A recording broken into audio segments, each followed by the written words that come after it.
আসসালামু আলাইকুম। আশা করি সবাই ভালো আছেন। আলহামদুলিল্লাহ আমিও ভালো আছি।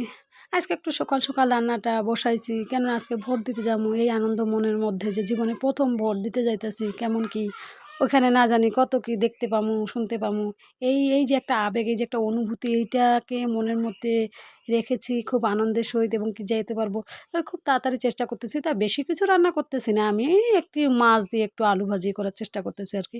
ভাই আপনারা কেউ অনেকে তেলাপিয়া মাছ খান না, তাই দেখে কিছু মনে করেন। আমি গরিব মানুষ, তাই একটু তেলাপিয়া মাছ আর আলুর ভাজি বহাই দিছি, দিয়ে দেখি এখন ভোটের জন্য প্রস্তুতি নিচ্ছে, যে ভোটে যেমন সকালে রান্না করে না গেলে তো আবার ওরা আবার খাইতে দিবে না।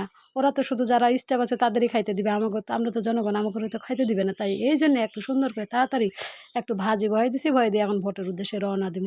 এই আর কি। কথা বলতেছি, কথা বলতে বলতে আমার রান্নাও হয়ে যাবে। এই রান্না শেষ হলে আমি ভোটে চলে যাবো ভোট দিতে।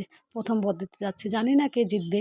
তো মনের মধ্যে তো দিমু ভোট, কারো না কারো তো দিমু, সেটা তো মনেই রাখছি, সেটা আর প্রকাশ করতেছি না। তবে এইটুকু মনে রাখবেন, আমি যার এই ভোটটা দেই ইনশাল্লাহ জয়ী হবে। জয়ী হোক সেটাই চাই। আপনারাও দোয়া করবেন, যারে ভোটটা দিচ্ছি সেই যেন ভোটটা পায়। মনে মনে এটাই তো আশা রেখেছি।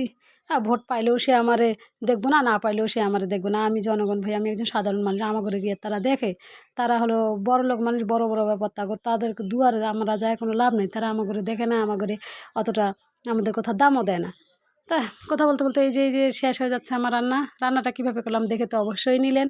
আসলে আজকে রান্নার কোনো ডিটেল বললাম না।